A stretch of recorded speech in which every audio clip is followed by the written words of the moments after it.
बिस्मिल्लाहिर्रहमानिर्रहीम। अस्सलाम वालेकुम, दिस इज इंजीनियर अब्दुल रहीम। तो आज का जो हमारा टॉपिक है वो है नोड और प्रिंसिपल नोड में क्या फ़र्क है।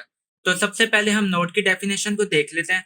किसी सर्किट में दो या दो से ज़्यादा एलिमेंट्स के टर्मिनल आपस में जिस जगह पर मिलते हैं उस जगह को या उस पॉइंट को हम नोड कहते हैं।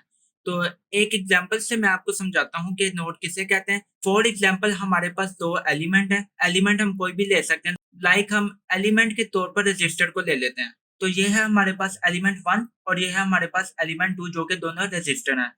तो जैसा कि मैंने आपको बताया कि नोड क्या होता है कि किसी सर्किट में दो या दो से ज़्यादा एलिमेंट के टर्मिनल आपस में जिस जगह पर या जिस पॉइंट पर मिलते हैं उसे हम क्या कहते हैं नोड। वो टर्मिनल कोई भी हो सकते हैं, जैसे कि ये एलिमेंट 1 है, इसे हम कह देते हैं एलिमेंट 1। और इसके कितने टर्मिनल है? इसके दो टर्मिनल है, इसे कह देते हैं टर्मिनल 1 और इसे हम कह देते हैं टर्मिनल 2। इसी तरह ये एलिमेंट 2 है, इसे कह देते हैं E2 और इसके भी कितने टर्मिनल है? दो टर्मिनल है, इसे कह देते हैं टर्मिनल 1 और इसे कह देते हैं टर्मिनल 2। तो एलिमेंट 1 का कोई भी एक टर्मिनल एलिमेंट 2 के टर्मिनल के साथ जिस पॉइंट पर मिलेगा उस पॉइंट को क्या कहेंगे? नोड कहेंगे। जैसे कि एलिमेंट 1 के टर्मिनल 1 को हम एलिमेंट 2 के टर्मिनल 1 के साथ जोड़ देते हैं। ये हमने जोड़ दिया। तो ये सारा क्या बन गया? ये सारा बन गया नोड, इसे हम कहेंगे नोड। इसमें जो सबसे इम्पोर्टेंट बात है वो इम्पोर्टेंट बात ये है, जैसे कि ये पॉइंट है, इस पॉइंट पर आके दोनों एलिमेंट के एक-एक टर्मिनल मिले हैं तो मैंने इसे कह दिया नोड। अब ये जो पॉइंट है, ये पॉइंट सिर्फ नोड नहीं, ये पूरी वाइड है जो मैंने रेड लाइन से की, ये पूरी वाइड क्या नोड है। तो इस पॉइंट के ऊपर जो भी वोल्टेज होंगे वही वोल्टेज इस वाइड में होंगे जो कि रेड कलर की लाइन में मैंने एक वाइड बनाई है। इसी तरह अगर हम एलिमेंट 1 के टर्मिनल 2 को एलिमेंट 2 के टर्मिनल 2 के साथ जोड़ दें तो ये क्या बन जाएगा? ये भी एक बन जाएगा नोड। ये सारा एक क्या बन गया? अब ये नोड बन गया। तो कोई भी एक जगह पर हम पॉइंट कर लेते हैं उसकी निशानदेही के लिए, तो इसे हम कह देते हैं नोड 2। तो जैसा कि मैंने आपको इधर बताया कि ये सिर्फ पॉइंट नोड नहीं है, ये पूरी वाइड क्या एक नोड है। तो ये हो गया नोड। अब हम देखते हैं प्रिंसिपल नोड क्या होता है। प्रिंसिपल नोड होता है कि किसी सर्किट में 3 या 3 से ज़्यादा एलिमेंट के टर्मिनल आपस में जिस जगह मिलते हैं उसे हम कहते हैं प्रिंसिपल नोड। जैसा कि इसमें दो एलिमेंट के दो टर्मिनल आपस में एक दूसरे के साथ मिले हैं तो ये क्या नोड? ये प्रिंसिपल नोड नहीं है।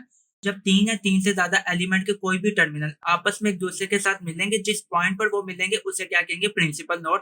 तो एक एग्जांपल से इसको भी मैं आपको समझाता हूँ। तो 3 एलिमेंट हम ले लेते हैं, एक हम ले लेते हैं रजिस्टर, एक हम ले लेते हैं वोल्टेज सोर्स और एक ले लेते हैं करंट सोर्स। तो ये हमारे पास आगे एक रजिस्टर, दूसरा हम ले लेते हैं वोल्टेज सोर्स का पॉजिटिव टर्मिनल और ये आ गया नेगेटिव टर्मिनल और एक हम ले लेते हैं करंट सोर्स। तो ये आ गया हमारे पास करंट सोर्स। तो जैसा कि मैंने आपको बताया कि प्रिंसिपल नोड क्या होता है कि 3 या 3 से ज्यादा एलिमेंट के कोई भी टर्मिनल आपस में एक दूसरे के साथ जिस जगह पर मिलेंगे उस जगह को या उस पॉइंट को हम क्या कहेंगे? नोड। जैसे कि एलिमेंट 1 इसे कह देते हैं एलिमेंट 1, इसे कह देते हैं एलिमेंट 2 और इसे कह देते हैं एलिमेंट 3। तो इन तीनों एलिमेंट के एक-एक टर्मिनल को आपस में हम एक दूसरे के साथ जोड़ दें, जैसे कि ये मैंने जोड़ दिया। तो ये सारा क्या बन गया? ये सारा एक नोड बन गया। जैसा कि मैं आपको दोबारा रेड लाइन से बता देता हूँ कि क्या है। ये सारी वाइड नोड है। तो हम कोई भी पॉइंट को सिलेक्ट करके उसे नाम दे देते हैं, जैसे कि मैं इस पॉइंट को सिलेक्ट करके इसे नाम दे देता हूँ, इसे कह देता हूँ नोड 2 या नोड 3 या नोड 4। कोई भी आप नाम देना चाहते हैं तो उसे नाम दे सकते हैं। तो ये हमारे पास क्या है? प्रिंसिपल नोड है। क्योंकि मैंने आपको बताया प्रिंसिपल नोड क्या होता है? 3 या 3 से ज्यादा एलिमेंट के टर्मिनल आपस में एक दूसरे के साथ जिस जगह या जिस पॉइंट पर मिलते हैं उसे कहते हैं प्रिंसिपल नोड।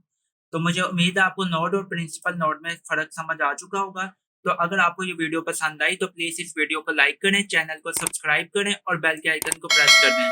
तो मिलते हैं नेक्स्ट वीडियो में, तब तक के लिए अपना ख्याल रखिएगा और हमारे चैनल का भी। Thank you so much. Allah हाफ़िज़।